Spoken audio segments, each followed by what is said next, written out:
bien, pues muy buenas tardes a todos. Vamos a empezar la sesión de esta tarde. Entonces, muchos saludos a todos los que están aquí en Río Petro, pero también a todos los que están conectados a través de la red, ¿no? A los 13 centros en distintos lugares de Brasil. Entonces vamos a abordar esta tarde un tema muy actual y que yo creo que va a ser un tema de futuro, claramente. Es el tema de cómo usar los recursos lingüísticos digitales. Para que ustedes tengan algunos datos de la actualidad, la comunicación que vamos a desarrollar ahora parte de un paper, de un artículo que publicamos el año pasado, o sea, en septiembre, octubre del año pasado. De modo que estamos hablando de una publicación de meses, que no tiene ni un año de antigüedad, ¿no? O sea, estamos hablando de una investigación que está en curso. Les voy a presentar algún dato también de una tesis doctoral que se defendió antes de Navidad, ¿no? Y que algunas cuestiones están en proceso de publicación en este momento, está bajo evaluación en distintas revistas. También, al ser la tarde, ya del tercer día, estamos todos con muchas ganas, pero también cansados, porque son muchas horas de actividad. He decidido cambiar la dinámica también, ¿no? Yo entiendo que esta es una oportunidad única de escuchar profesores de distintos lugares del mundo. Entonces, yo también soy el primero en decir, bueno, estamos aquí, entonces mi obligación es hablar, es explicar, es exponer, es compartir con todos ustedes, ¿no? Pero bueno, no por hablar más, llegas más al alumno, ¿no? Entonces, el espacio presencial también es bueno para ver distintas maneras de actuar, distintas maneras de organizar el aula. Entonces, he decidido cambiar un poco la dinámica y voy a experimentar con ustedes un ejercicio de criticidad que hago habitualmente con mis estudiantes. En una conferencia individual raramente lo hago, alguna vez lo hice, pero raramente, porque implica conocer un poco más al estudiante, ¿no?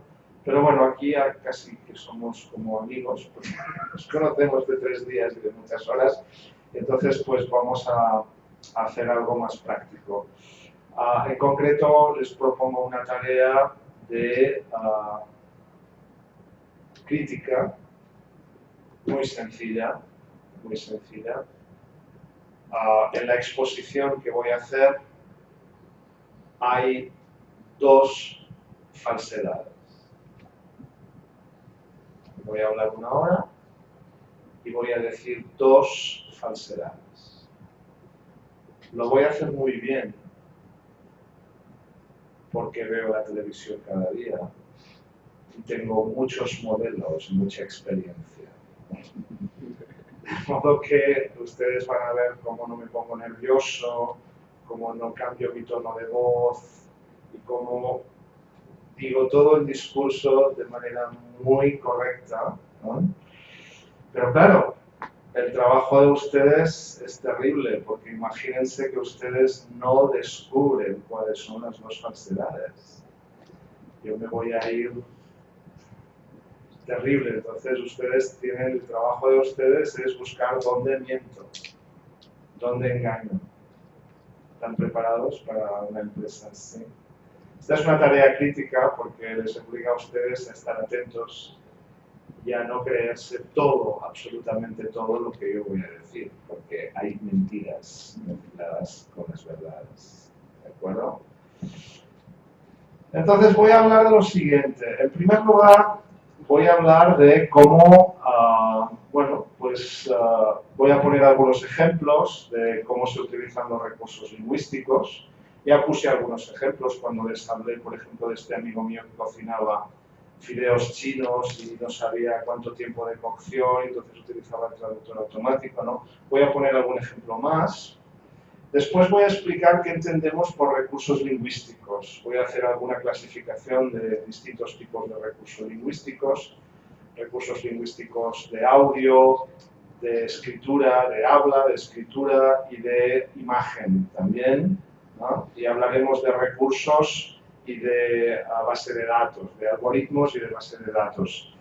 Después, en el número 3 voy a hacer como una breve síntesis de investigaciones previas que se han desarrollado en este campo.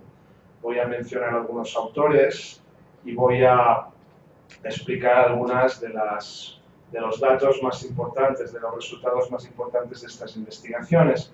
En el número 4 voy a exponer propiamente los resultados de mi investigación.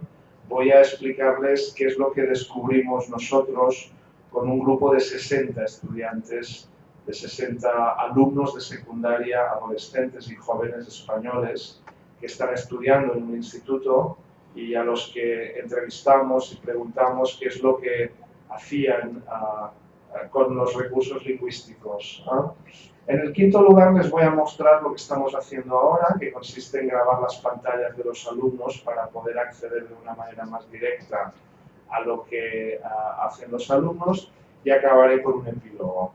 ¿Vale? Este es el desarrollo de la charla que, como mencioné al principio, contiene 2 mentiras que ustedes tienen que ver. ¿Dónde creen ustedes que voy a mentir? Tienen 2 minutos para hablarlo con el vecino. Búsquense un vecino. ¿Dónde voy a mentir? ¿En cuál de estos puntos es más fácil que mienta? Tienen 2-3 minutos para hablarlo con su vecino. ¡Ánimo!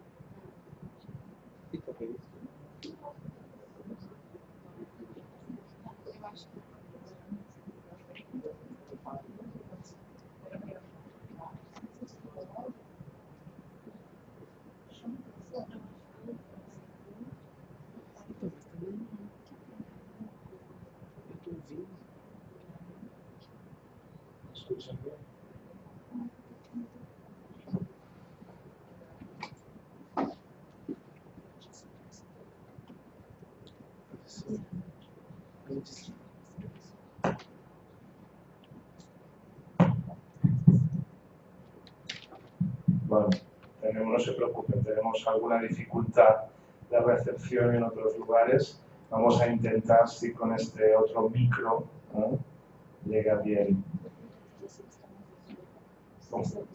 Pregunta si me están escuchando mejor, me están oyendo mejor.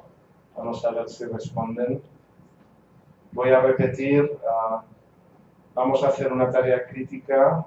En esta tarea ustedes tienen que escuchar atentamente el discurso del profesor e identificar 2 mentiras, 2 falsedades que se incluyen en la exposición, ¿no? Ahora tienen tiempo para hablar con un compañero y a partir del índice de la charla pensar dónde voy a mentir. También pueden bajarse de internet, de mi página web, el PowerPoint y avanzar para ver qué transparencias hay y ver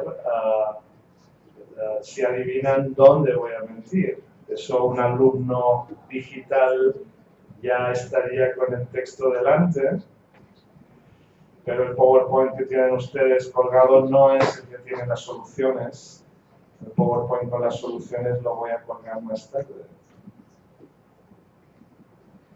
¿Dónde creen ustedes que voy a mentir? ¿Alguien quiere explicar una opinión brevemente? ¿Dónde es más fácil que mienta? ¿Dónde les voy a engañar?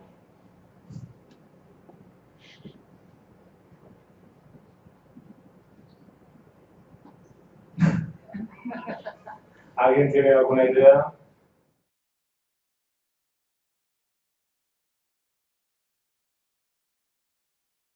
Então, que é mais fácil nos enganar na 3 e na 4. En la 3 y en la 4. ¿Por qué? Porque nós não conhecemos esses textos, nós não conhecemos as pesquisas, e o que você disser a gente pode assumir como certo. ¿Alguna otra opinión?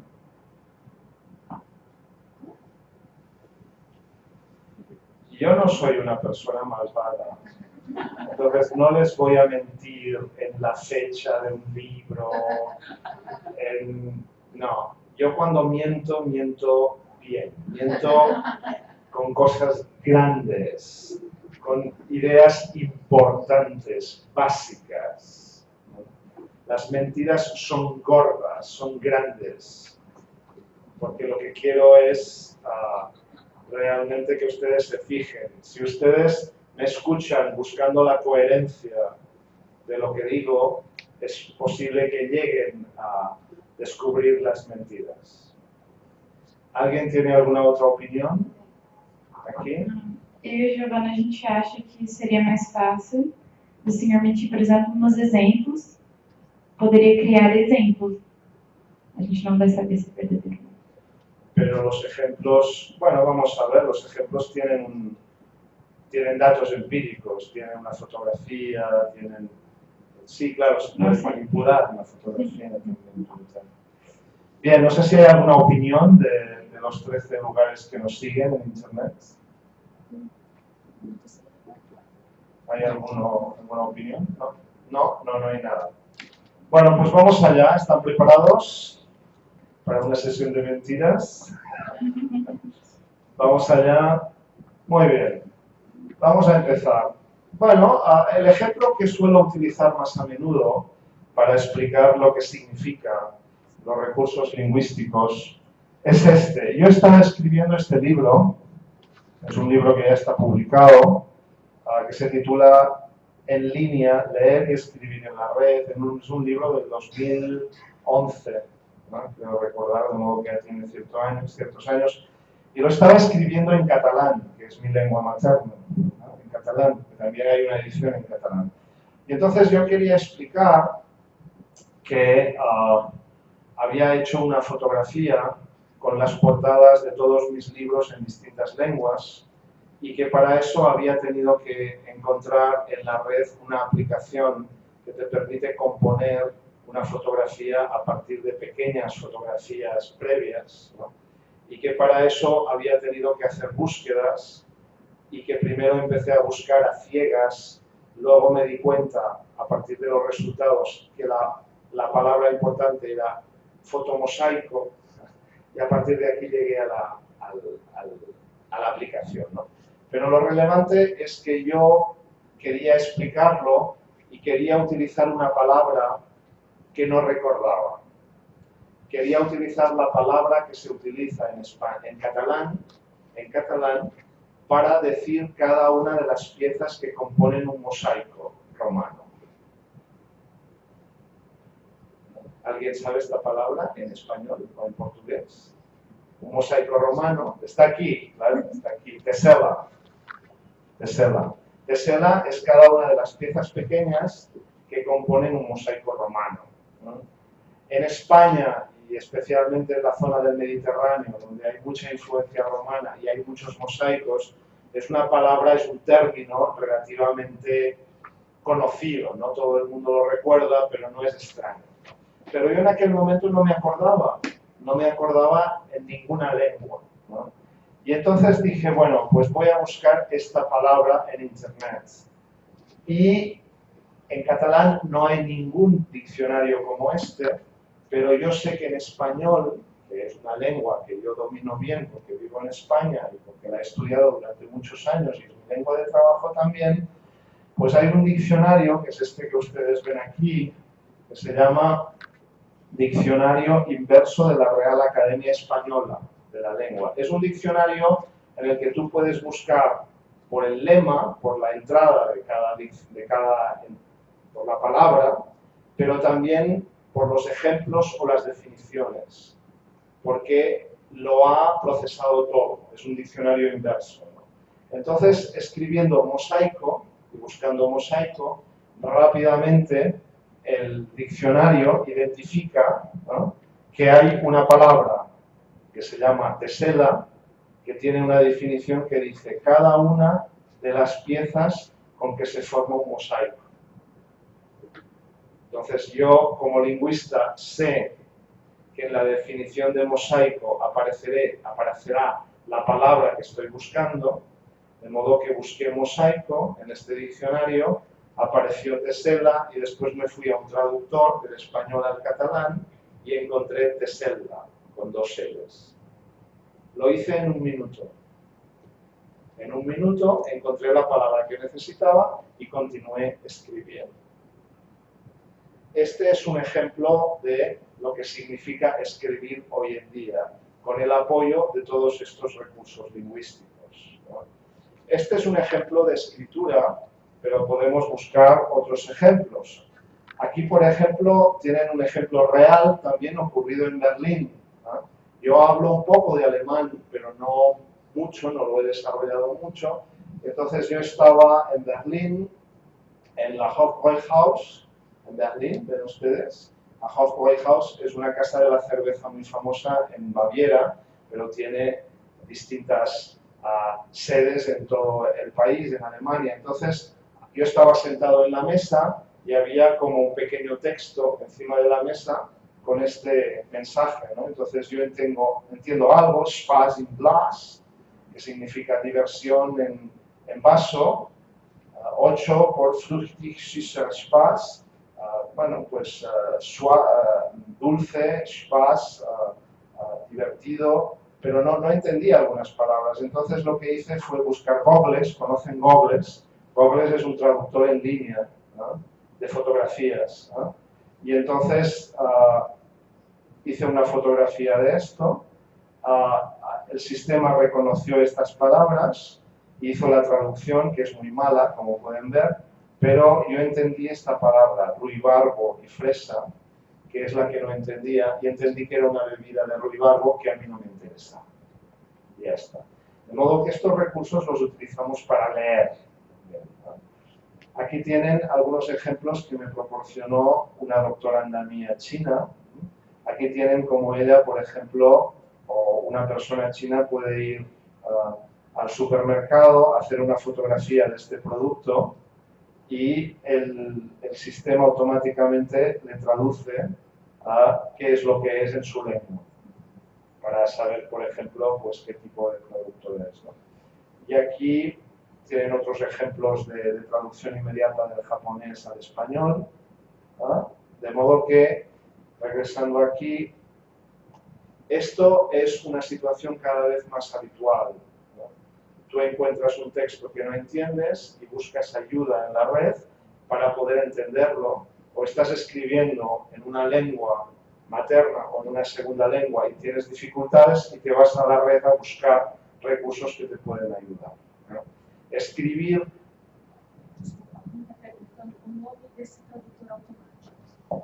El nombre es Google Traductor. Google Traductor, dependiendo de las lenguas, te ofrece unos recursos u otros. Entonces, si estás trabajando con lenguas que utilizan, por ejemplo, sinogramas, pues lo que hace es fotografiar, ¿no? Fotografía el texto y luego identifica los sinogramas, ¿no? Entonces, lo que yo decía era que,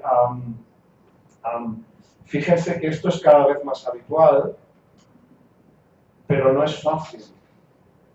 El ejemplo que yo les he puesto, yo he utilizado 2 lenguas, 2 recursos lingüísticos diferentes para el español, uno, y para el catalán, el otro, y lo he hecho muy hábilmente, pero yo soy un especialista en esto.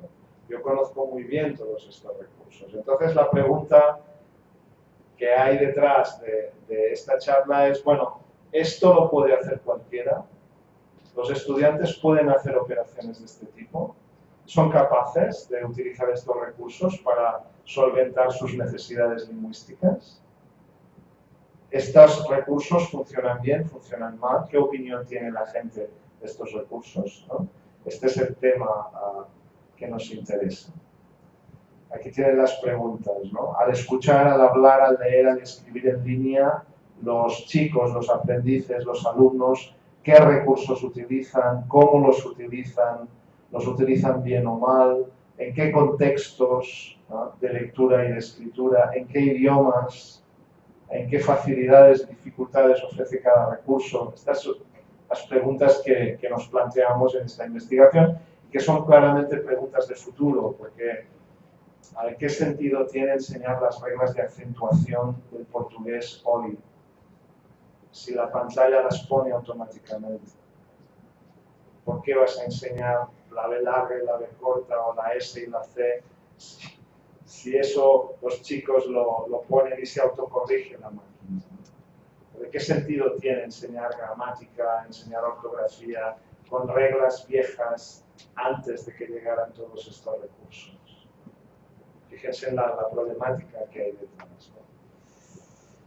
Entonces, los objetivos son que si tenemos más datos sobre cómo la gente utiliza estos recursos, pues sabemos mejor qué necesidades lingüísticas tienen, en qué contextos los utilizan, qué actitudes tienen al respecto. Podemos, por ejemplo, explorar con más detalle cómo se comunican realmente, qué leen, qué escriben. Podemos mejorar la enseñanza efectivamente porque podemos atender estas necesidades, ¿no? Podemos incluso mejorar los recursos lingüísticos, podemos ayudar a que los recursos lingüísticos sean mucho más comprensibles, ¿no?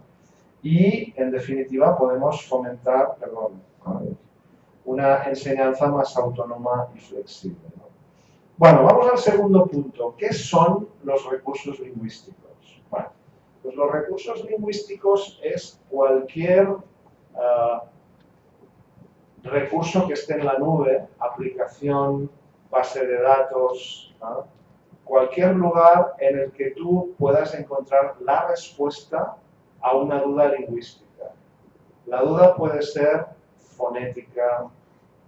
Por ejemplo, mi inglés es aceptable, pero tampoco es fantástico. Nunca he vivido mucho tiempo en un país anglófono.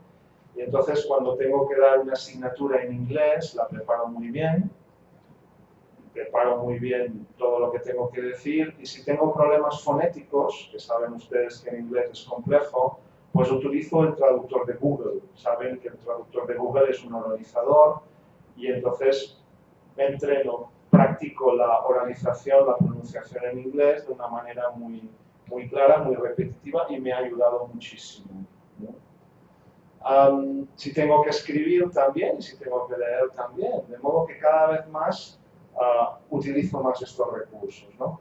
Entonces podemos distinguir entre recursos de habla, recursos de escritura y recursos de multimodalidad, ¿no? Los recursos del habla son los que se refieren claramente pues, a documentos acústicos, ¿no? Y básicamente pues, los encontramos con todo lo que sería el reconocimiento de voz, por ejemplo, pues no sé, esos lugares donde llamas por teléfono y te dicen, diga brevemente el motivo de su consulta, ¿no? Y tienes que decirlo y la máquina te procesa y según lo que dices te envía a un lugar o a otro. No hemos entendido su respuesta, por favor repita. Estoy pidiendo información sobre... No, les repites vocalizando mucho más todavía, ¿no? Entonces, esto es reconocimiento de voz. También tenemos síntesis de voz.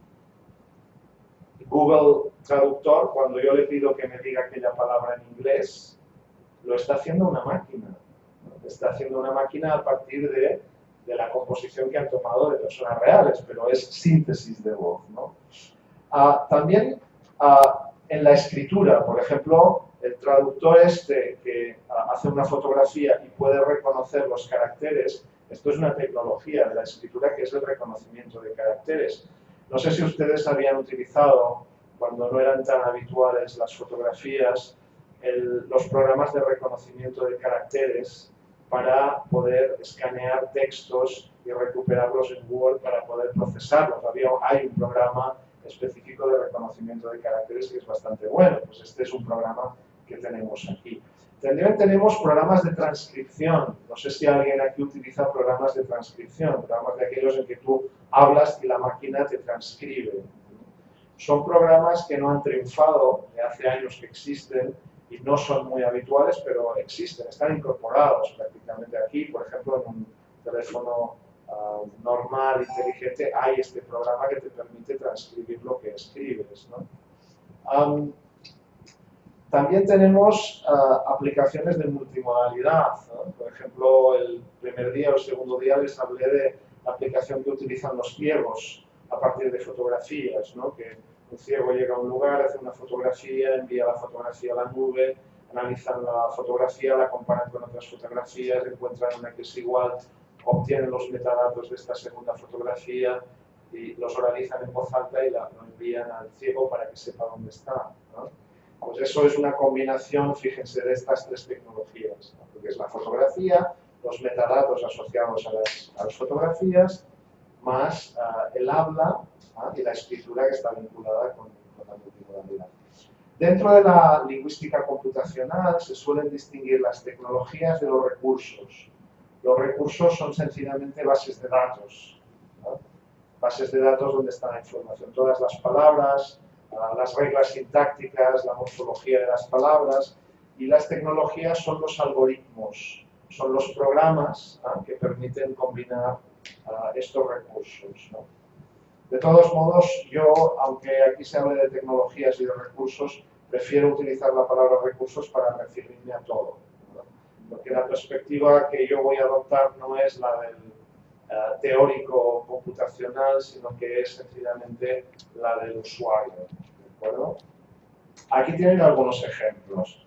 Aquí tienen, por ejemplo, una web de la Universidad de Las Palmas de Gran Canaria, donde pueden analizar morfolexicológicamente todas las palabras del español. Pero ustedes ponen una palabra y pueden obtener la flexión, la composición, ¿no?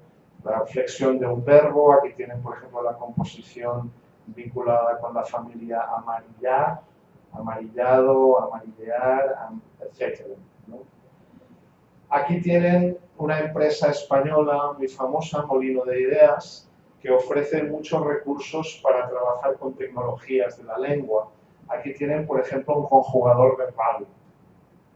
El conjugador verbal permite conjugar toda la flexión de cualquier verbo, pero también, por ejemplo, de un verbo inventado. Ustedes se pueden inventar un verbo que no existe y aquí ofrece toda la conjugación. De modo que también es interesante. Si buscan Molino de Ideas encontrarán muchas apps específicas para jugar con español, ¿no? Aquí tienen un analizador sintáctico para el español y para el catalán. Ustedes ponen una frase cualquiera y en pocos segundos la analiza de modo perfecto. Este es un programa de análisis sintáctico, morfosintáctico de la Universidad de Barcelona, que funciona en lengua catalana y en lengua española. Habría que ver si existe algo equivalente en portugués, ¿de acuerdo? Aquí tienen el traductor de Google, que todos ustedes habrán utilizado, ¿no? Esta es una captura de pantalla que después les voy a mostrar. El traductor de Google, a ver, puede sorprender mucho, es un traductor como muchos otros. A mí me gustaría reflexionar sobre el hecho que no hay tanta diferencia entre un diccionario en línea y un traductor en línea. O sea, un diccionario en línea, ustedes pueden tener el diccionario de la lengua portuguesa en papel, a lo mejor lo tienen todavía de años atrás, ¿no? En su casa, y pueden tener la versión en línea, ¿no? Que es el mismo diccionario. Un traductor tiene un diccionario y la única diferencia es que traduce inmediatamente todas las palabras que le pones, ¿no? Tiene incorporada información sintáctica y morfosintáctica. Entonces, la diferencia es la rapidez, la inmediatez con que trabaja, ¿no? Pero no es tan diferente un diccionario de un traductor. Esto es relevante para los resultados que vamos a encontrar.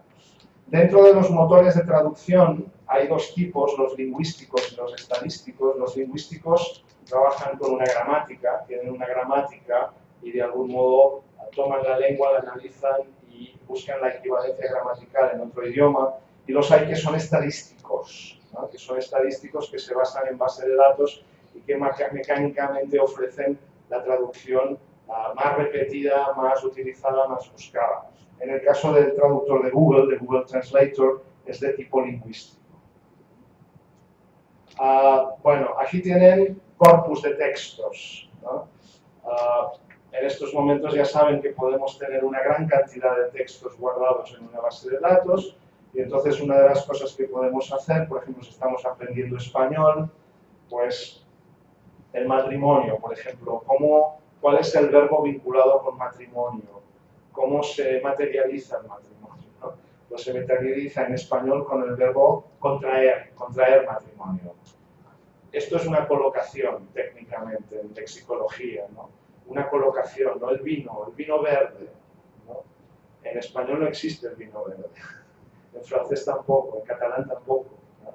El vino en catalán es blanco y negro, pero en francés es blanco y rojo, y en español es blanco y tinto, y en portugués blanco y tinto, ¿no? Entonces, estas son colocaciones, ¿no? Una lengua decide un adjetivo, otra lengua decide otro adjetivo, pero si tú estás aprendiendo una lengua, ¿cómo sabes cuál es la palabra adecuada? Un diccionario no te lo dice necesariamente, ¿no? Entonces, un corpus de textos como este te da el texto, te da el contexto real de uso y tú puedes saber de este modo, de una forma muy rápida, cómo se utiliza. ¿De acuerdo? Aquí tienen ustedes algunos ejemplos de lo que se propone que puede hacer un estudiante experto con todos estos datos, ¿no? Soluciones que puede encontrar cuando aprende lenguas, ¿no? Entonces, por ejemplo, si eres un italiano que estás aprendiendo español, pues no, el artículo no es tan fácil, ¿no? Si tú hablas español desde el portugués, el artículo cambia. ¿Es el puente o la puente? ¿No? Creo que en portugués es la puente, y en cambio en español es el puente, ¿no? Entonces, por ejemplo, pues podemos buscarlo en un diccionario o podemos hacer una traducción también y nos da el dato en concreto, ¿no? Aquí tienen un ejercicio que utilizamos, por ejemplo, en mi universidad, en la primera asignatura de lengua española y de lengua catalana, en la que los alumnos aprenden a utilizar el verificador ortográfico. O sea, en vez de enseñar gramática de una forma totalmente desvinculada de la realidad, me parece mucho más interesante enseñar a los alumnos a utilizar estos recursos lingüísticos, ¿no? El verificador no deja de ser una máquina estúpida que compara si una palabra está en una base de datos o no. Entonces es muy importante saber qué palabras puedes encontrar en aquella base de datos, ¿no? Y de algún modo cómo verificar si hay algún tipo de palabras que no aparecen. Por ejemplo, una palabra dialectal puede ser perfectamente correcta en algunos momentos, aunque no aparezca en el diccionario. Un neologismo ocurre lo mismo, ¿no? Tenemos el problema de los homófonos o de los homónimos, las palabras que se escriben iguales, pese a que son totalmente diferentes y que el verificador no las va a solucionar. Entonces, aprender a partir de estos ejemplos pues va muy bien. Aquí, por ejemplo, la fábrica buscaba un varón. En España, en español, fábrica llevaría acento, pero el verificador no le puso acento porque también existe el verbo fabricar, ¿no? Y la tercera persona del verbo fabricar es fabrica, que no lleva acento. Entonces, el verificador no tiene manera de saber, porque es bastante tonto en este sentido, no tiene información contextual sintáctica para darse cuenta que esto es un sustantivo. Bueno, vamos a la parte de las investigaciones, ¿de acuerdo? El tercer punto. ¿Qué investigaciones se han realizado? Bueno, este es un campo muy reciente de investigación porque es un campo muy vinculado con el desarrollo de los recursos lingüísticos. ¿Cuánto tiempo hace que tenemos un diccionario en línea, que existe el traductor de Google? ¿Cuántos años hace que ustedes utilizan estos recursos? ¿Ustedes utilizan el diccionario portugués en papel o en línea? Que levanten la mano si lo utilizan en papel. ¿Alguien lo utiliza en papel todavía? Aquí, sí, varias personas. ¿En línea? Bien. Es el momento de cambio, ¿no? El momento de cambio. Entonces, estas investigaciones tienen sentido a partir de que todo es en línea. Claro, las ventajas de estar en línea, ¿cuáles son? Pues en principio es más actualizado, porque se actualiza automáticamente, lo puedes consultar en cualquier lugar, no tienes que estar en casa en tu despacho. No siempre es tan fácil de consultarlo, porque consultar el papel es muy fácil, ahí tienes que conocer la organización del alfabeto, tienes que de algún modo saber leer la entrada, en cambio en Internet esto cambia en parte, ¿verdad? Y no todos los diccionarios funcionan del mismo modo, ¿no? Pero es algo muy reciente. He elegido para esta carátula este libro de John Sinclair, que fue uno de los pioneros de la lingüística computacional y de este tipo de diccionarios en línea, ¿no? Él fue un lingüista computacional británico que prácticamente está considerado como el padre de este tipo de trabajos, ¿no? Entonces es un libro en el que precisamente habla de cómo utilizar estos datos para la enseñanza de lenguas, ¿de acuerdo? Pero esta es la transparencia más importante, ¿no? Dentro de lo que es la enseñanza de lenguas existe una corriente llamada Data Driven Approach, Data Driven Learning Approach, que habla de eso, del aprendizaje basado en datos, del aprendizaje que de algún modo utiliza todos estos recursos para que el alumno pueda seguir aprendiendo lenguas, ¿no? Entonces, bueno, aquí tienen algunos libros, por ejemplo, aquí tienen uno de Karin Eichmer, Corporal Language Teaching, pero también hay opciones en español. Ustedes tienen, por ejemplo, Giovanni Parodi, que es un profesor chileno de la Universidad de Valparaíso, que tiene un libro sobre lingüística del corpus donde habla de estas cuestiones. Tienen ustedes también aquí a Mar Cruz Piñol, que es una profesora de la Universidad de Barcelona, que también tiene un libro sobre lingüística del corpus y enseñanza del español como L2, del 2012, y esto será también del 2013 o algo así. Entonces es una línea de investigación muy reciente, ¿no? En general, se suele decir que esto, el aprendizaje basado en datos, favorece el aprendizaje autónomo, el aprendizaje empírico, o sea, los alumnos trabajan con datos reales, con ejemplos reales de textos, ¿no? Es también reflexivo, permite trabajar ítems gramaticales y léxicos, colocaciones, estructura argumental del verbo, por ejemplo, las preposiciones son muy difíciles también en aprender una lengua, ¿no? En lengua materna incluso, ¿no?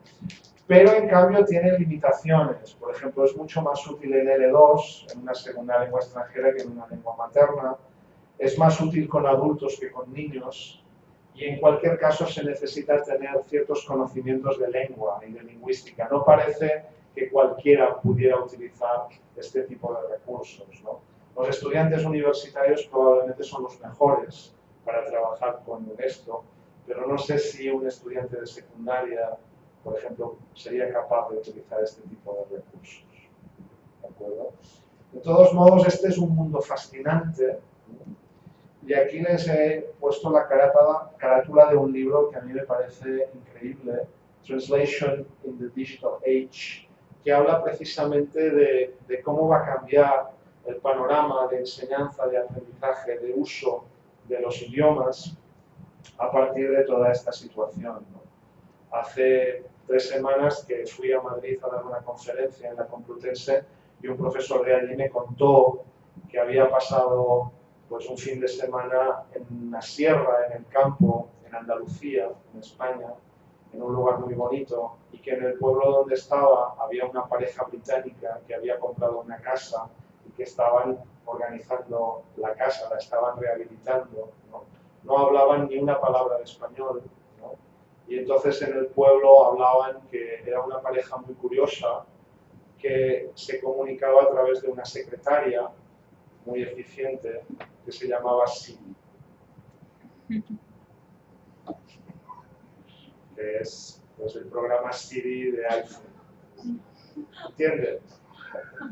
¿No? O sea, que ellos utilizaban básicamente el programa de iPhone para comunicarse con el pueblo. No es una película. Hay películas, no sé si ustedes han visto Her, la película donde hay un señor que se enamora de un sistema operativo. Entonces, a ver, o sea, no estamos tan lejos de esto, ¿no? Puede ser una exageración, pero es la realidad, ¿no? Entonces, en este sentido, podemos encontrar, pues, no sé, todo lo que es el trabajo de lectura en línea, el trabajo de Wikipedia, el remix, el trabajo de búsqueda que está relacionado con todos estos datos, ¿no? O sea, es un mundo fascinante. Aprovecho para decir que aquí no hay ninguna mentira, esto es realmente cierto, y lo digo porque si llegaron tarde, estamos en una actividad en la que yo estoy mintiendo 2 veces, y su trabajo consiste en identificar las mentiras que estoy diciendo, ¿de acuerdo? Muy bien, vamos allá. Vamos a ver qué es lo que hacen realmente los docentes españoles, ¿de acuerdo? Esta es una foto de un aula actual en España, ¿no? Entonces, bueno, aquí tienen datos sobre, ahora entro en una dinámica de paper de investigación, ¿de acuerdo? Entonces, aquí tienen el tipo de datos que recabamos. Nosotros hicimos 30 entrevistas. 30 entrevistas a, verán ustedes, 59 chicos. Nos falló uno que estaba enfermo el día que teníamos la entrevista. Son entrevistas en profundidad, superestructuradas, a 2 chicos al mismo tiempo, ¿de acuerdo? Son 30 entrevistas. Tenemos 26 horas y 49 minutos de grabación audio, ¿no? Con todo este número de palabras, ¿no? Hicimos una transcripción estándar con técnicas de análisis de contenido y de discurso y triangulamos los datos entre 3 investigadores, ¿de acuerdo? Entonces aquí tienen los aprendices. Estos son los centros, hay 3 centros de secundaria y aquí tienen primero de ESO, de enseñanza secundaria obligatoria, 12 y 13 años, tercero de ESO, de 14 a 16 años, cuarto de ESO, de 15 a 16 y primero de bachillerato, de 16 a 17. ¿De acuerdo? Entonces pueden ver la composición de los estudiantes. Los estudiantes eran los que eligieron en cada centro. Nosotros pedimos estudiantes que hablaran mucho. ¿De acuerdo? Aquí tienen el perfil sociolingüístico de los chicos. Esto sucedió en Barcelona. En Barcelona es una ciudad bilingüe, ¿no? Desde el siglo XIII hablamos catalán y desde hace un siglo, quizá algo más, pues ha penetrado otra lengua, que es el español, y ahora pues prácticamente toda la población habla las 2 lenguas, como mínimo, ¿no? Esto es lo que pueden ver aquí. De los 59 alumnos, hay 33 que en su casa solo hablan catalán, 9 que solo hablan español, 9 en las que hablan catalán y español, hay 2 en los que hablan otra lengua, por ejemplo, un chico en el que habla italiano en su casa y otro que habla armenio, ¿no? Y luego hay 5 diferencias, 5 familias particulares, una que habla en español y alemán, otra que habla en español y árabe, otra que habla en catalán y alemán y otra que habla en catalán y gallego. Y una en la que se habla 3 lenguas, catalán, español y francés, ¿no? Esta es la situación. Y aparte de eso, claro, los niños en la escuela estudian todos inglés y francés. De modo que en la práctica, en Cataluña muchos niños trabajan con 4 lenguas o 5. Esto es un punto que a veces sorprende. En algunos lugares supuestamente monolingües, digo yo, supuestamente porque se plantea que es un país monolingüe, pero luego resulta que no es tanto. Porque resulta que ustedes dicen, Brasil es un país monolingüe. A mí no me lo parece, porque aquí yo estoy hablando en español y ustedes me entienden perfectamente. Pongo transparencias en inglés y ustedes también las entienden. Escuchan a Sofía que habla a veces en francés y también la entienden. Entonces ustedes no son monolingües para nada. Les engañaron diciendo que eran monolingües, pero aquí no hay tantos monolingües. Quedan muy pocos monolingües en el planeta.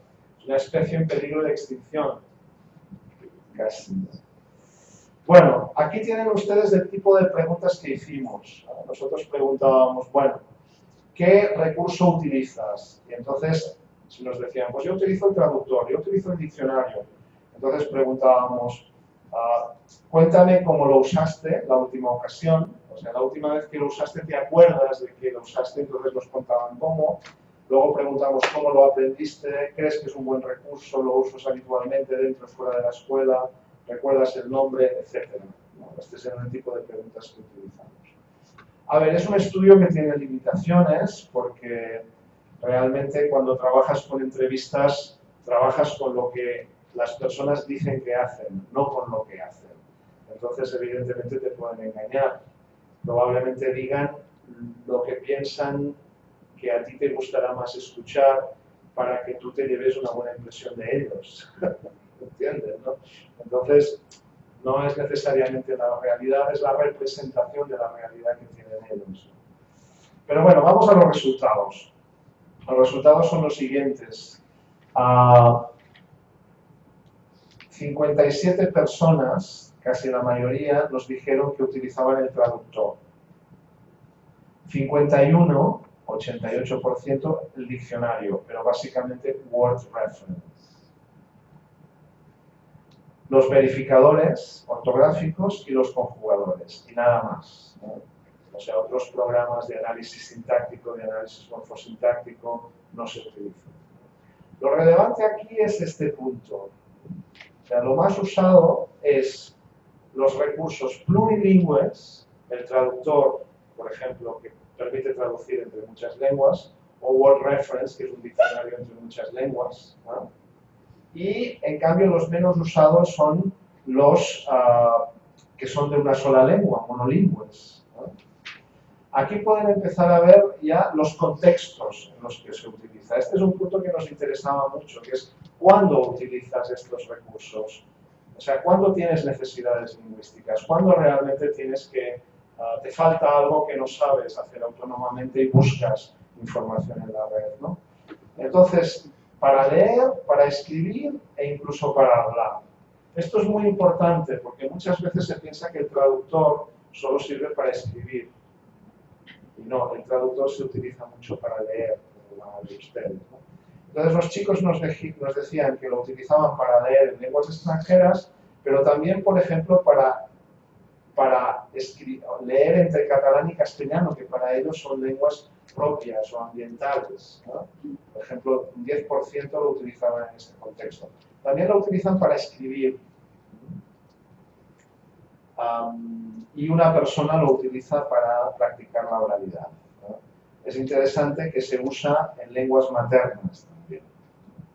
De modo que puedes utilizar estos recursos también en lengua materna, ¿no? Y vamos a empezar llegamos al punto caliente de esta exposición, ¿no? Al punto caliente, que es cuando encontramos que había una gran diferencia entre alumnos que voy a llamar básicos, con todos mis respetos y todo mi cariño, y alumnos que voy a llamar sofisticados. ¿Qué implica? Porque todos son de la escuela pública. Todos siguen el mismo currículum escolar. Todos son de una clase media, alguno puede ser de una clase un poco más alta en una escuela, otro de una clase un poco más baja, pero todos tienen un ordenador personal para trabajar en la escuela y más otro ordenador en casa. Todos tienen acceso a la red. De modo que las condiciones son muy parecidas de acceso y de tecnología. Pero había un grupo de alumnos básicos que sabían hacer muy pocas cosas y un grupo de alumnos sofisticados que hacían cosas muy complejas. De modo que la tecnología, no el acceso, sino el uso de la tecnología, el uso apropiado y significativo de la tecnología, marca diferencias claramente y establece una brecha entre buenos y malos autores, buenos y malos alumnos. En concreto, fíjense, los alumnos más básicos no se acuerdan del nombre del traductor. Dicen, no, yo cuando tengo una necesidad me voy a Google Search, pongo traductor, me sale un listado, tomo el primero, pongo la palabra, aprieto clic, traduzco y ya está. No me interesa saber qué traductor es, ni si lo hace bien o mal, sencillamente lo hago, ¿no? En cambio, los alumnos más sofisticados saben elegir el idioma del traductor, saben elegir el motor de traducción según la combinación. Nos decían, mira, yo sí tengo que traducir entre el inglés y el español, utilizo este traductor, pero si tengo que traducir, por ejemplo, el traductor de Google, pero si tengo que traducir entre, por ejemplo, el español y el catalán, entonces utilizo este otro, porque ofrece mejores resultados. Si tengo que traducir al inglés, utilizo el español, no el catalán, porque me va a ofrecer mejores resultados. Esto un razonamiento de un niño de 12 años, basado en la experiencia, ¿no? Más sofisticado todavía. En el uso del traductor hay que revisar, el traductor te ofrece un borrador y luego tienes que revisarlo, ¿no? Entonces decíamos, a ver, ¿y qué tipo de revisión hace? Y algunos alumnos te decían, pues yo lo pregunto a mis papás o a mis hermanos. Y en cambio, alumnos sofisticados te decían, no, nosotros lo que hacemos es utilizar estrategias propias de revisión. ¿Y cuáles son estas estrategias? Aquí tienen las estrategias. Por ejemplo, nos decían, no, mira, yo si no entiendo un texto del inglés, lo que hago es traducirlo al portugués, mi lengua materna, y después lo traduzco al español. Si entiendo la traducción en portugués y entiendo la traducción en español, significa que he entendido bien el original en inglés. Esta es una buena estrategia que utilizan los expertos, que consiste en utilizar una segunda lengua extranjera, el español, para entender el inglés. Me siguen en el ejemplo en portugués, ¿no? Otro recurso es utilizar la retrotraducción. ¿Qué es la retrotraducción? La retrotraducción es traducir, por ejemplo, del inglés al portugués y después miro si está bien y traduzco del portugués al inglés para ver si me da el mismo texto. Y si me da el mismo texto, significa que la traducción funciona bien. En los dos sentidos, me siguen, ¿no? Yo estoy escribiendo un texto en inglés, ¿no? Entonces empiezo a escribir al portugués, en portugués lo traduzco al inglés y después copio el texto de la derecha en inglés, lo pongo a la izquierda y que me lo traduzca nuevamente al portugués. Si me da el mismo texto original, significa que la traducción funciona, por ejemplo, ¿no? Esto, fíjense que aquí hay un signo de interrogación porque no me parece tan claro que el traductor tenga que funcionar en los dos sentidos. Otra estrategia muy habitual es utilizar las imágenes de Google, ¿no? Un chico nos decía, no, el profesor de inglés nos pidió 25 nombres de frutas en inglés. Yo sé inglés y sé nombres de fruta, pero 25 es muchísimo, ¿no? Entonces lo que hice fue escribir los 25 nombres de frutas en español, los traduje al inglés. Dice, pero no te puedes fiar del traductor de Google, porque a veces engaña. Por ejemplo, ponía naranjas y ponía oranges, ¿de acuerdo? Luego ponía fresas, strawberry. Yo no sé si strawberry es fresas, porque tú sabes en inglés strawberry, blueberry, blackberry, los berries son muy complicados en inglés, ¿no? Entonces lo que hice fue copiar strawberry. Me fui a un programa llamado Google Images, ¿no? Puse strawberry, le di a clic y me aparecieron fotografías de fresa, de manera que efectivamente strawberry es fresa en inglés. 12 años. 12 años y utilizaba esta estrategia de utilizar Google Images, ¿no? Lo mejor fue que después hablamos con la maestra y nos dijo que ella había enseñado a los niños a utilizar estos programas de esta manera para solucionar este tipo de tareas. ¿No? Que la tarea ya estaba pensada para que el alumno utilizara estos recursos. Es una buena profesora de inglés. Este es el ejemplo de las naranjas que les decía. Bueno, los docentes tienen actitudes negativas respecto al traductor, a diferencia de los alumnos, ¿no? Dicen que no es fiable, dicen que es solo útil para traducir palabras, que es malo para aprender idiomas. Esto dicen los profesores, ¿no?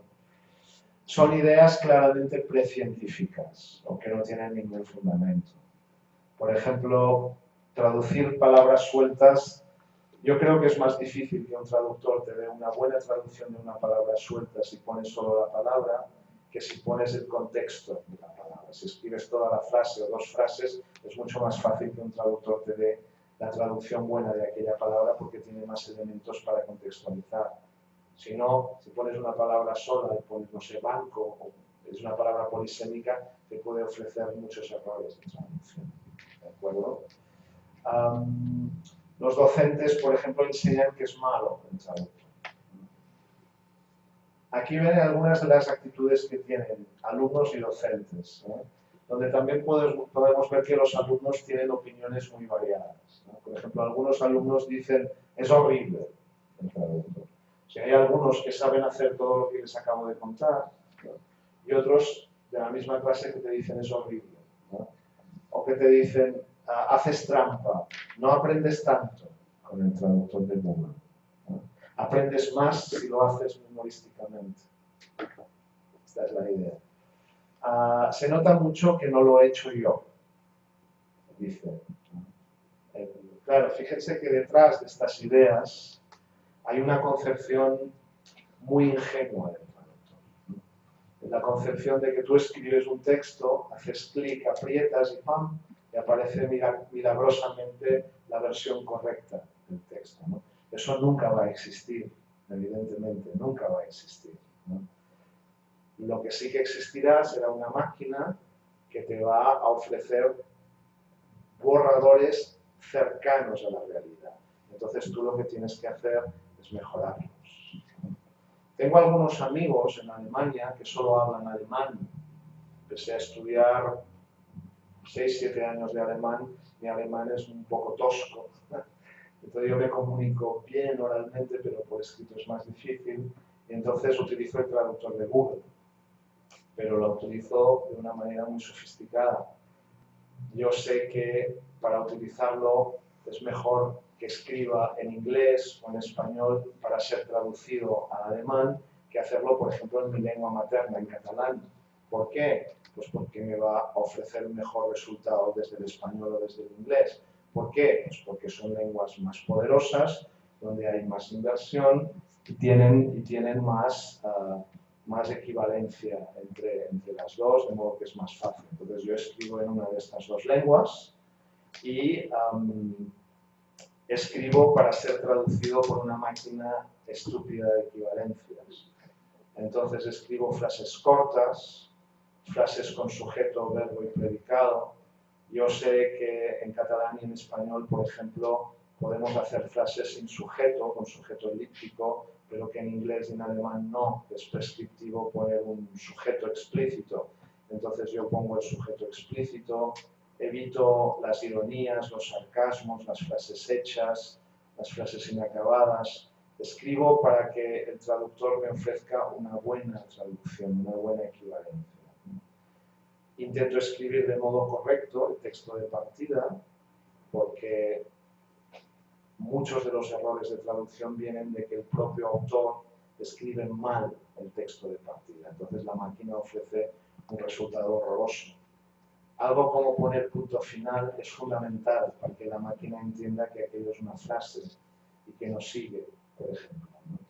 Y normalmente si escribes bien la frase de partida, el traductor te ofrece una traducción aceptable que luego puedes mejorar con las opciones de autocorrección, ¿no? En fin, esto es para ponerles que para mí estas opiniones de aquí son claramente precientíficas, como que no tienen un fundamento científico. El traductor nunca va a ser perfecto, pero es fantástico. Yo he escrito muchos papers y muchos libros completos con el traductor, como punto de partida para después reformular el texto, mejorarlo y revisarlo por evidentemente un redactor humano, que soy yo mismo, ¿no? Pero es una ayuda fantástica y me imagino que ustedes piensan lo mismo cuando trabajan con distintas lenguas, ¿no? Bueno, vamos adelante. Algo sobre los diccionarios, ¿no? Algo sobre los diccionarios. Aquí ustedes ven, pues normalmente todos los alumnos consultan diccionarios online. Esto es catalán, español, inglés, ¿vale? Es interesante que prefieren, por ejemplo, Word Reference en inglés y en cambio prefieren el DRAE o el DIEC, que son los diccionarios oficiales de estas lenguas, ¿no? ¿Por qué en Word Reference por qué prefieren inglés Word Reference cuando hay diccionarios? Word Reference es como Wikipedia, o sea, no es un diccionario de calidad, de autoridad lingüística, no es el Cowell de Collins o otros diccionarios de academias prestigiosas, ¿no? Pues probablemente porque Word Reference tiene todas las lenguas, ¿no? Bueno, aquí tienen, por ejemplo, una imagen de Word Reference donde evidentemente pues tienes todas las combinaciones posibles, ¿no? Pero claro, fíjense que esto es un ejemplo de un error en Word Reference, ¿no? Sol y Sombra pregunta, hola, en muchos artículos de enciclopedias aparece la abreviatura CFR. ¿De dónde viene? ¿A dónde va? ¿Qué significa? Y otro le responde, he encontrado Code of Federal Regulations. Es una barbaridad absoluta, ¿no? O sea, Word Reference es un diccionario en el que la gente puede hacer preguntas y obtener respuestas. Ningún otro diccionario tiene esto, ¿no? Y cualquiera puede responder, ¿no? De modo que no necesariamente es de tanta calidad. Sí. ¿Cómo? Más alto. Ok. Lo intentaré. De acuerdo. Bueno, vamos allá. Sí, vamos a hablar un poco del verificador. En el verificador también encontramos diferencias entre alumnos básicos que no recuerdan el nombre de ninguna de las aplicaciones y otros alumnos más sofisticados que de algún modo conocen las funciones más refinadas del verificador, como por ejemplo añadir palabras al diccionario o ignorar determinadas opciones, ¿no?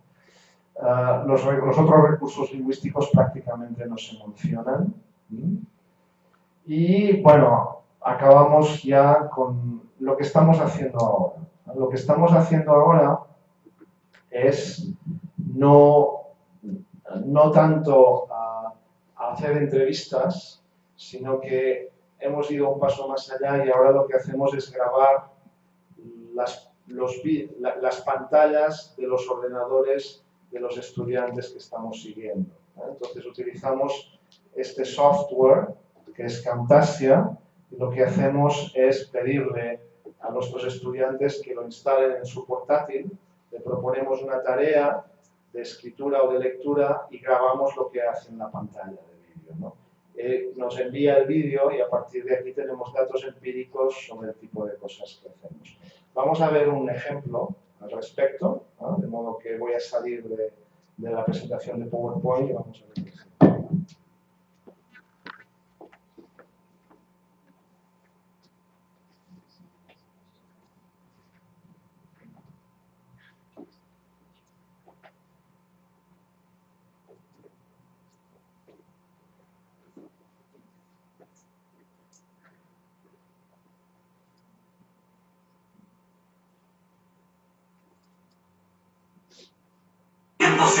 Para no verme más la cara. Bueno, perdón. Ahora van a entrar en el mundo de un adolescente español, ¿de acuerdo? Esta es la pantalla de su portátil, está en su habitación, en su casa, escuchando la música que le gusta, ¿no? Y está haciendo una tarea en la que tiene que escribir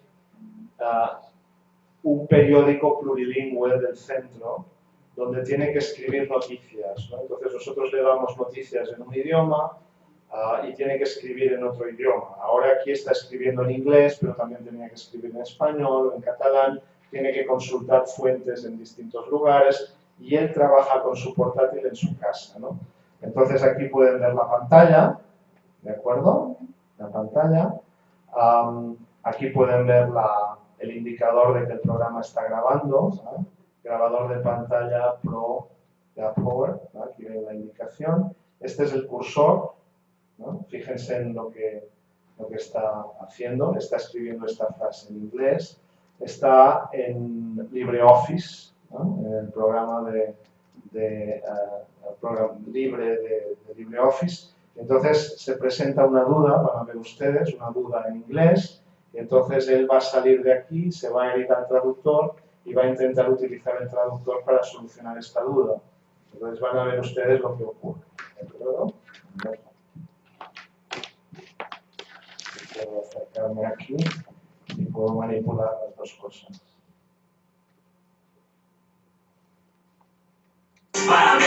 Nada pide a gritos salir de su cuerpo ya. Salto un vacío que nunca se acaba. Pasa mi vida por mis ojos y el tiempo se para no verme más, la cara dispara, me va. Nada pide a gritos salir. Fíjense que se ha parado, estaba escribiendo y se ha parado, tiene una duda, ¿de acuerdo?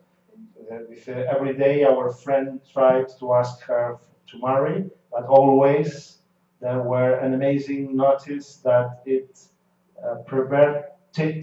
Her grandfather died, her daughter's heart.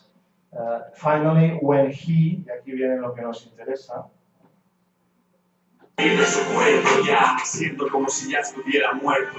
En un mundo de ciegos, rey tuerto, paso por el foro del LPA.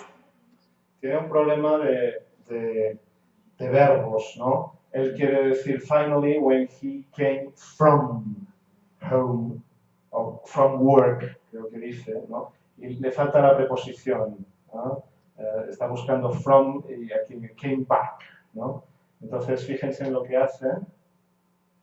Puertos cierto, tengo la edad y recibir zorrazos alerto vivo, porque abierto y apenas escribo, algo está jodida mi mente. Han visto, ha salido de LibreOffice y ha entrado en el traductor de Google. Tenía las opciones minimizadas. Esto significa que en su escritorio él ya tenía abiertos, ¿no?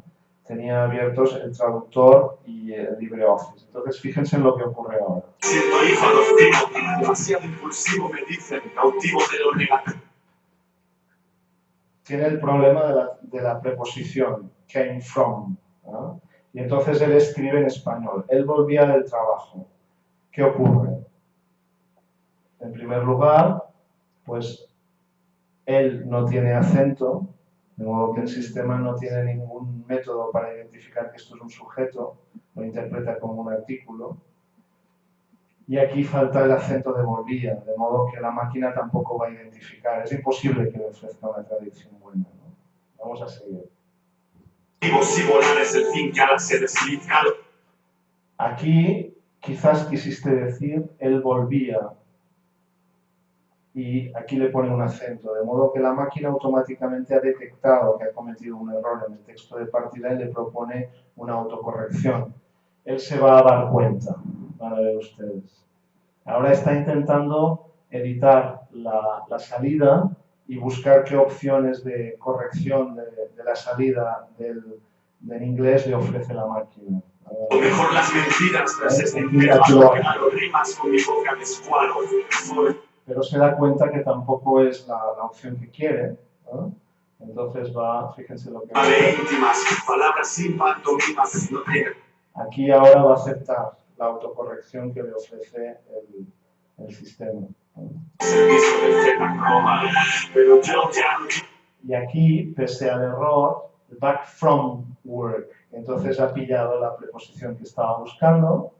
No vivir más es demasiado duro. Cuando muera escupite en mi tumba sin apuro, hecho el conjuro de la eternidad. Ha regresado, se ve, se acaba el ciclo de consulta del traductor automático, ha cambiado de ventana y regresa a su... En la estupidez siento la rigidez en mis músculos. Es liberador vivir sin futuro. Sentir la traición hace que muera prematuro, oscuro. Veneno lo que siento, lo juro. Con rabia la... Y aquí ve que consigue escribir bien en inglés el resultado. Ven cómo se ha producido, ¿no? Bueno, pues...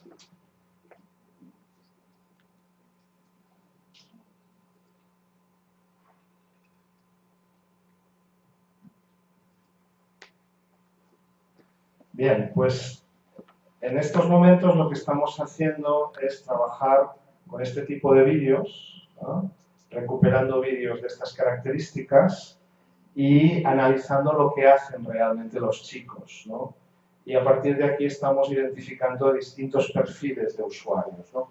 Este es el tipo de análisis que hacemos de grabación de pantallas, donde pueden ver pues aquí pues un minuto de trabajo de vídeo. Significa pues una tarea en la que el alumno tiene una duda lingüística, la duda puede ser de sintaxis, de reacción preposicional, Luego aquí se describe exactamente qué ocurre en el vídeo. No es nada sencillo ver los vídeos, tienes que meterte mucho y ir pensando qué es lo que ocurre dentro de la cabeza del alumno, ¿no? Aquí describimos lo que hace empíricamente. El alumno escribe "he came back". Se para unos segundos y sigue con "to work". Salta al Google Traductor, introduce "él volvía en su trabajo", sin tildes, y obtiene "they came home after work". Mantiene el cursor a la derecha en esa respuesta y comprueba las alternativas de traducción de Google Traductor. Selecciona "quizás quiso decir", donde soluciona el problema de la tilde de "volvía", ¿de acuerdo? La nueva respuesta de Google Traductor es "the back from work", ¿no? Que identifica como correcta y sin lapso regresa a LibreOffice, corrige su escrito con "from" y escribe "he came back from work". Esto es lo que ocurre en el vídeo, ¿de acuerdo? Y aquí viene la interpretación de lo que ocurre en la cabeza o cómo interpreta esto, ¿no? Entonces, este es el tipo de trabajo que hacemos, que, como pueden ver ustedes, pues es un trabajo de grabación de pantallas, es un método más sofisticado. Lo que hacemos es crear tareas simuladas de escritura. Hay una autograbación con Camtasia. Todo eso nos da datos empíricos, auténticos, limpios, detallados, completos, muy robustos, ¿no? También nos ofrece facilidades éticas, porque con un consentimiento basta y no es necesario anonimizar los datos personales que aparecen en las grabaciones. Pero por otro lado, claro, hay muchas exigencias técnicas. Por ejemplo, el alumno tiene que instalar en su portátil este software, tiene que saber activarlo, tiene que guardarlo y luego pasarnos el vídeo. Y no es tan sencillo luego analizarlo e interpretar el vídeo, ¿no? En definitiva, los alumnos prefieren recursos plurilingües y multifuncionales, o sea, lo que quiere un alumno o un ciudadano es solucionar sus problemas de comunicación tan rápido como sea posible y de manera resolutiva. No les interesa tanto que el resultado sea de calidad o no. El aprovechamiento de los recursos marca diferencias entre aprendices, o sea, hay una brecha muy clara. La brecha no es de recursos tecnológicos, es de educación. Los alumnos que saben más saben aprovechar mejor todos estos recursos y llegan mucho más lejos. Los que saben menos se quedan en lo básico, ¿no? Y seguimos teniendo todavía muchos prejuicios, ideas científicas sobre algunas de las herramientas, como por ejemplo el traductor. Yo creo que podemos dejarlo aquí, ¿no? Punto final.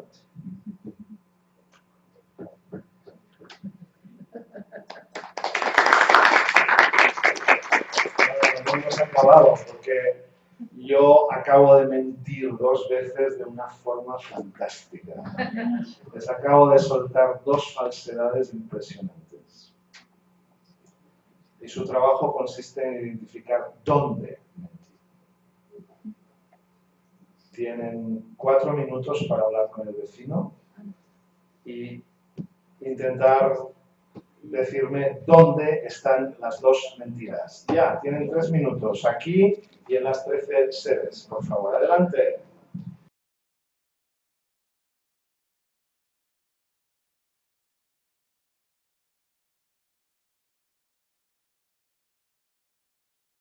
Falsedades para descubrir, y voy a dar primero la oportunidad a las personas que están aquí para que digan dónde mentí.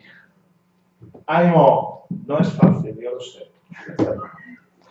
No es fácil, pero...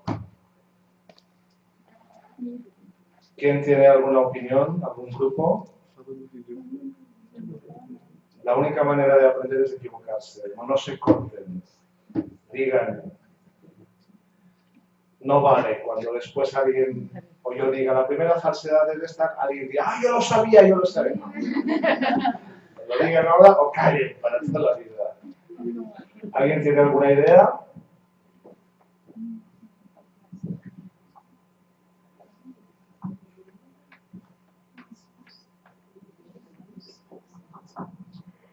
Talvez pudesse ser na gravação da tela a captura do som da música que o menino estava ouvindo. ¿En qué sentido hay una mentira allí? No entiendo. Houve uma gravação da tela. Sí, la grabación del vídeo que escuchamos, sí. Isso. E ao mesmo tempo houve a captura da música que o menino estava ouvindo. Sí, Será que o programa ele capta também o som claro, externo? claro.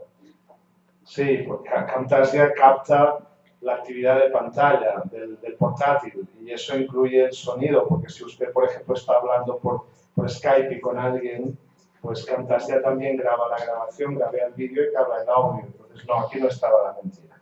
Pero agradezco la intervención. Ha estado muy bien porque la única manera de acertar es intentarlo. Y eso incluye, bueno, equivocarse, pero la única manera de aprender es equivocarse. ¡Ánimo! Más comentarios. ¿Dónde están las mentiras aquí? Participen, no se queden fuera.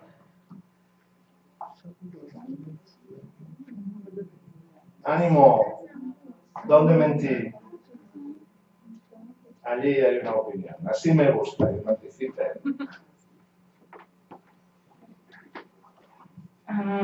Não sei, mas isso me pareceu um pouco fantástico, a história do casal que se comunicava pelo aplicativo do... Con Siri.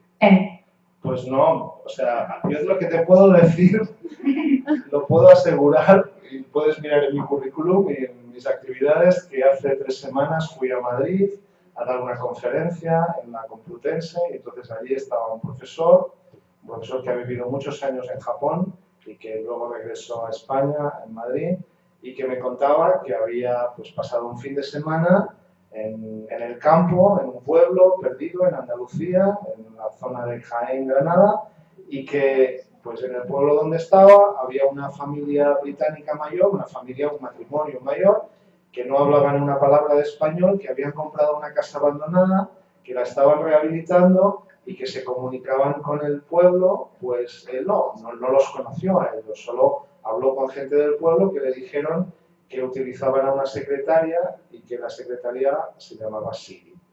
Entonces, claro, él entendió, entonces no sabemos más. ¿Eh? No mentí aquí. ¡Ánimo! ¿Dónde vas? Una última intervención, anímense, si no... Este es un ejercicio para fomentar el diálogo. A mentira é que te menti.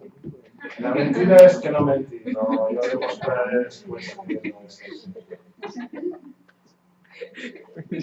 A ver, ¿tenemos alguna aparte de la que me has mostrado, hay alguna otra?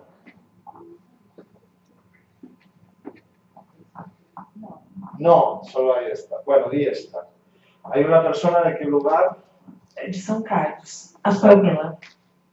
A Pamela diz: a primeira mentira do professor Cassani está em afirmar, nos primeiros slides, que o Google Tradutor funciona pelo método linguístico e não estatístico.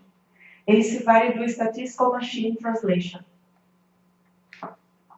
Efectivamente, tiene razón. Parabéns, Pamela.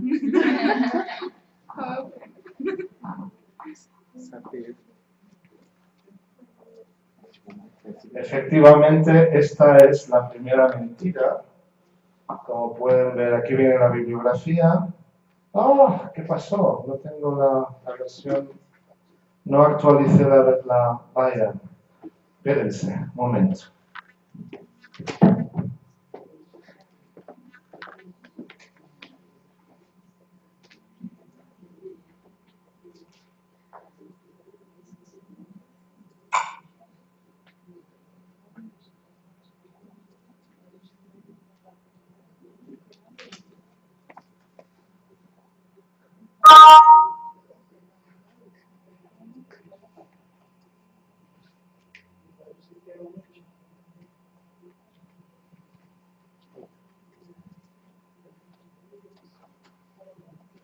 Ya, soluciona el problema.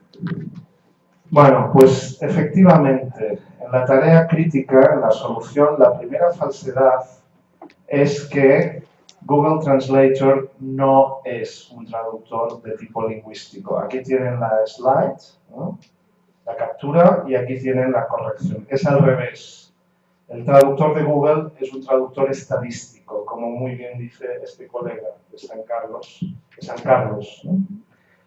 ¿Qué significa esto? Pues significa que es un traductor que se basa en la base de datos impresionante que tiene Google, con todas las traducciones que se hicieron previamente entre las lenguas que estás utilizando en aquel momento. Por eso Google Traductor cada vez es mejor, porque como cada vez tiene una base de datos más gigante, cada vez permite afinar más. Entonces, por eso es muy importante utilizar lenguas mayoritarias. Y, por ejemplo, ofrece mejor traducción del inglés al alemán que del español al alemán porque hay más hablantes. O, evidentemente, del español al alemán que del catalán, que tiene muy pocos hablantes, ¿no? Entonces, el traductor estadístico sencillamente busca la equivalencia. Un traductor lingüístico tiene una gramática lógica que traduce y hace una traducción basada en reglas de gramática computacional, ¿de acuerdo? Es una diferencia muy importante dentro de la teoría de la traducción, ¿no? Pero bueno, sí que si se interesan por este tema, pues es algo que se suele conocer, que Google Traductor es un traductor estadístico. Hasta que llegó Google, la traducción básicamente de calidad era lingüística y los traductores estadísticos eran bastante peores. Pero con Google está demostrando que con una base de datos muy gigante se consiguen buenas traducciones. Bueno, ya encontramos una. Falta la segunda. ¡Ánimo! Aquí tem mais. Pero vamos a dar opciones aquí. A ver, ¿dónde está la segunda mentira? ¿Se animan ustedes?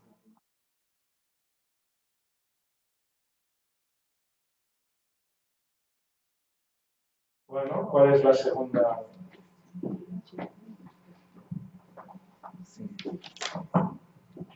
A Cristiane Dauen escreveu: uma das mentiras está na opinião dos professores e alunos sobre o tradutor.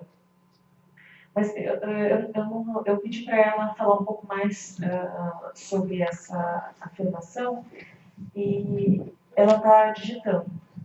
A Pasqualina, da Estadual de Ponta Grossa, escreveu: o grupo daqui acha que uma das mentiras é a afirmação de que não há investigação sobre os usos reais dos aprendizes com os recursos, pois o trabalho do professor Daniel Cassani é o exemplo desse tipo de pesquisa.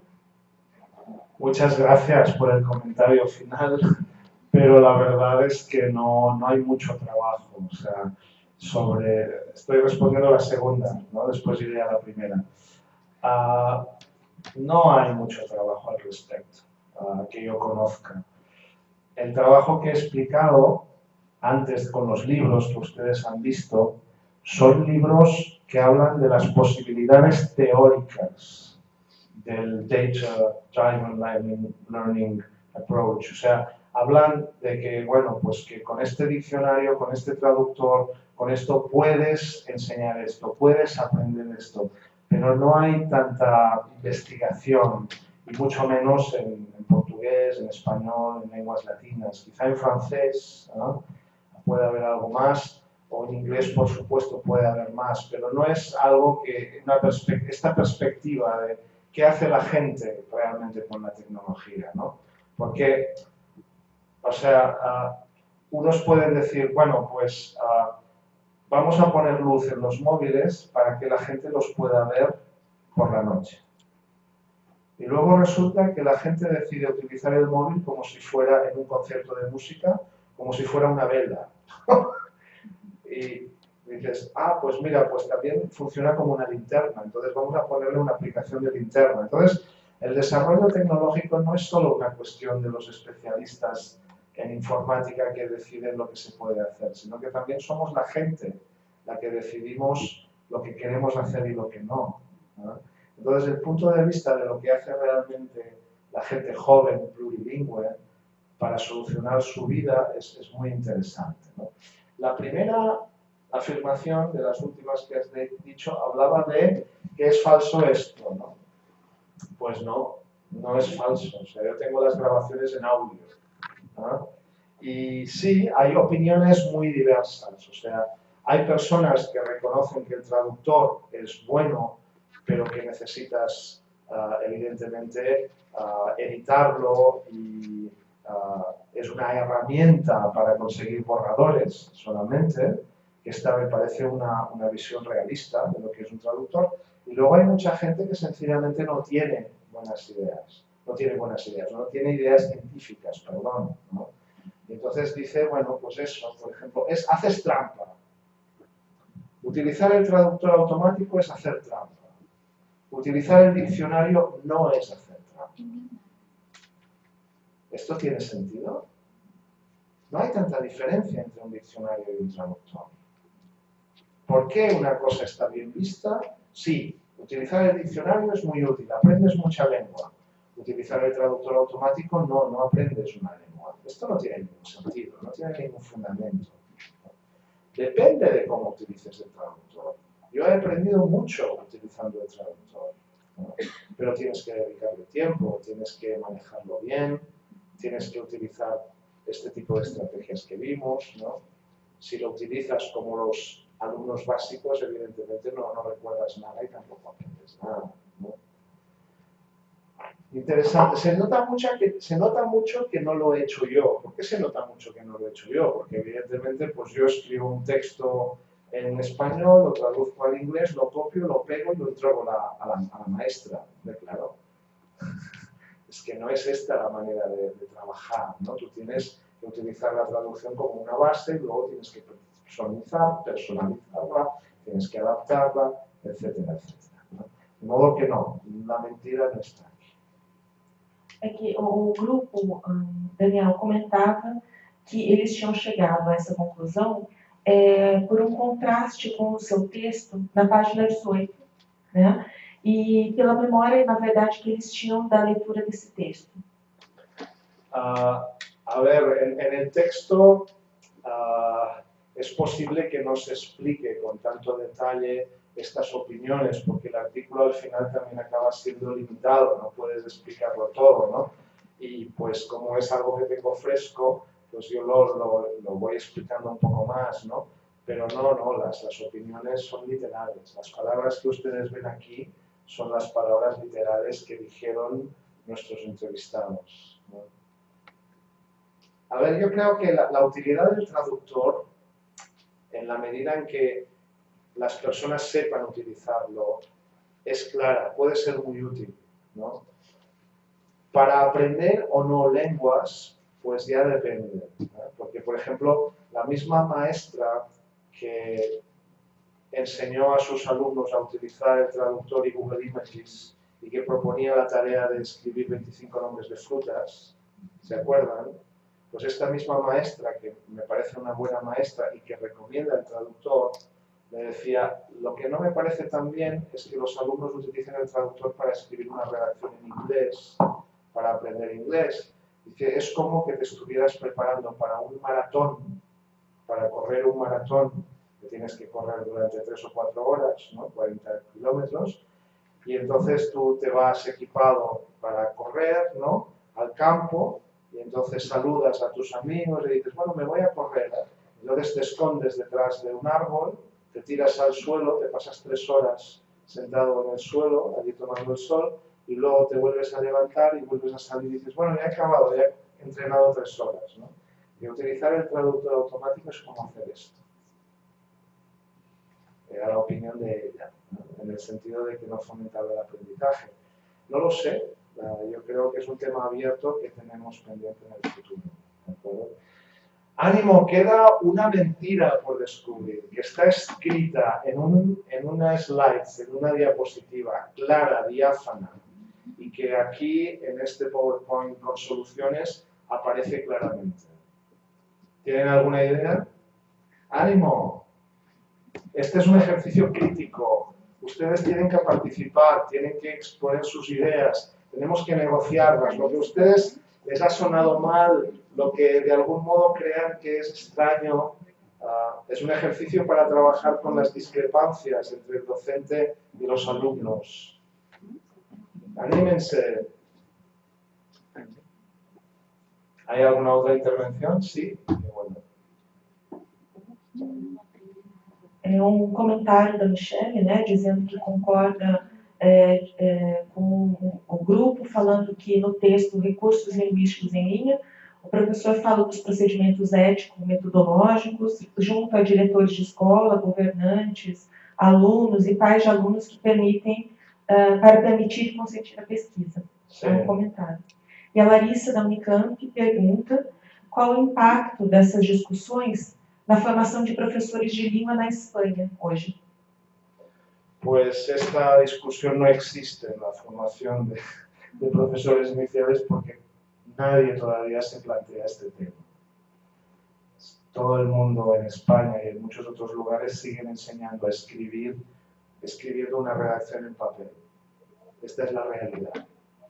Los alumnos no, los alumnos escriben en foros, escriben en sites, escriben en webs, utilizan el traductor. El viernes les explicaré lo que hacen los fansubas, que si esto es moderno, lo de los fansubas ya es impresionante. Y verán ustedes la brecha inmensa que se abre entre gente que sabe utilizar la tecnología de modo muy inteligente y muy estratégico y gente que tiene unas habilidades muy limitadas, teniendo todos el mismo acceso. ¿No? Entonces, en España, lamentablemente, todavía se trabajan muy poco estas cuestiones, muy poco. Todavía persiste la idea de que hay que enseñar la gramática del español, las reglas de acentuación, las reglas de ortografía del modo tradicional, ¿no? Los profesores somos un gremio muy conservador, muy adherido a la tradición, nos cuesta mucho cambiar, ¿no? También es cierto que nuestros objetivos educativos son complejos, ¿no? Siguiendo con la comparación con el médico, un médico tiene un objetivo muy claro, que es salvar vidas, alargar la vida de la gente, fomentar que la gente viva mejor. Entonces, si resulta que hoy se descubre que comiendo margaritas se acaba el cáncer, pues todos vamos a comer margaritas y vamos a prescindir de la quimioterapia, pero así, en minutos, ¿no? En cambio, un descubrimiento en educación no es tan claro, el objetivo tampoco es tan definido, entonces es más complejo, más lento, ¿no? ¿Hay alguna otra respuesta sobre dónde mentí? ¿Dónde está la segunda mentira? ¡Ay! Sim, o Polo de Blumenau diz que a segunda mentira estaria no slide 44, sobre a gravação de tela.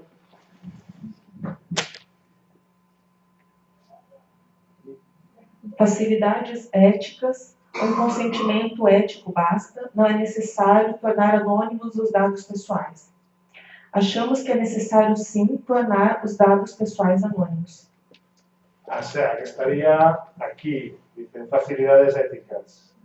¿Quién lo dice esto? Blumenau. Blumenau. Vamos a ver si tiene razón. ¿Sí? Vámonos a la última, transparencia. Sí, acertó. Parabéns, Blumenau. Muy bien por la persona que dijo esto. Un aplauso muy grande. Entonces, en esta técnica, lo que se hace es poner una mentira fácil.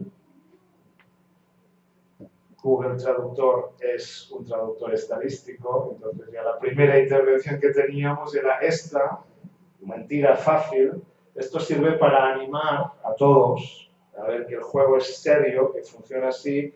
Entonces la gente se anima y dice, ay, pues yo pienso esto, yo pienso lo otro. Y lo que salen son las opiniones de las personas, donde salen las discrepancias que tienen contigo y tú puedes trabajar con esto. Y luego la segunda mentira es muy difícil, la pones muy, muy difícil para que nadie la pille, para que pueda todo el mundo decir lo que piensa, ¿no?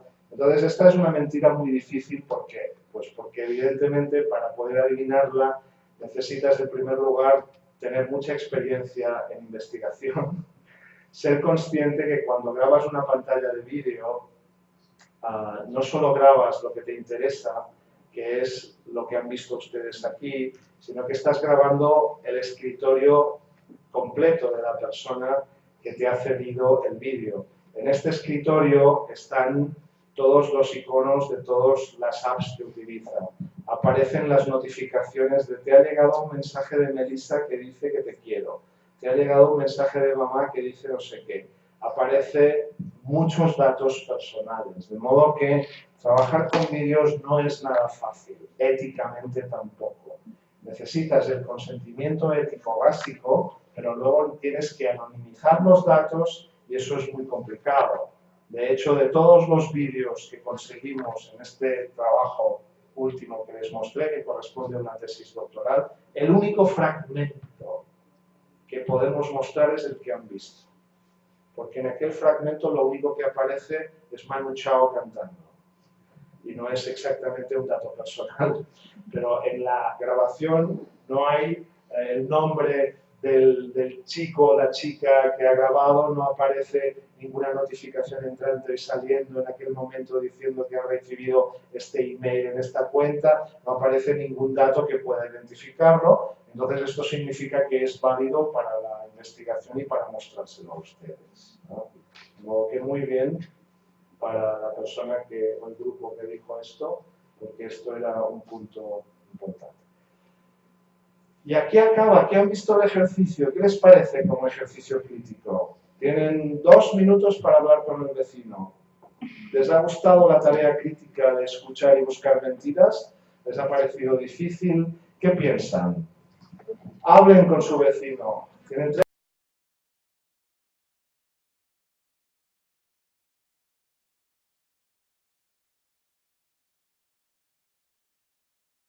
exercício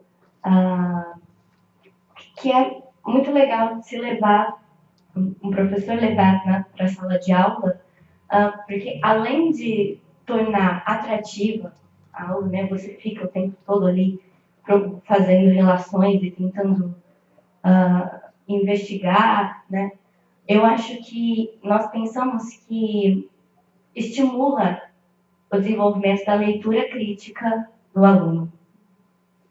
É um exercício excelente para estimular essa leitura crítica, né? Porque ele tem que enxergar além do texto, o que está além dali, o que está além daquelas linhas, né? Nós pensamos isso. Gracias, obrigado. ¿Más opiniones o preguntas que quieran formular?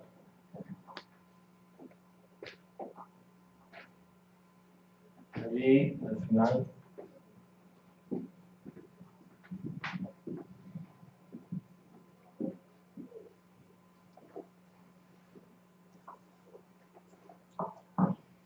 Professor, só uma observação. Muito se dissemina entre os alunos de que boa parte do que se tem na internet é confiável. Inclusive, isso foi falado aqui. E esse exercício que o senhor fez com a gente, basicamente vem de encontro a isso. Que nem tudo aquilo que é passado, seja na internet ou num slide, é 100% confiável. E aí, como o nosso colega até disse, acaba exercitando esse senso crítico ao fazer uma leitura. Você deu o exemplo do Google Tradutor, no qual havia uma falsidade aí, e isso mostra, é um exercício que é considerado bacana, legal, para que os alunos leiam de forma mais crítica os textos.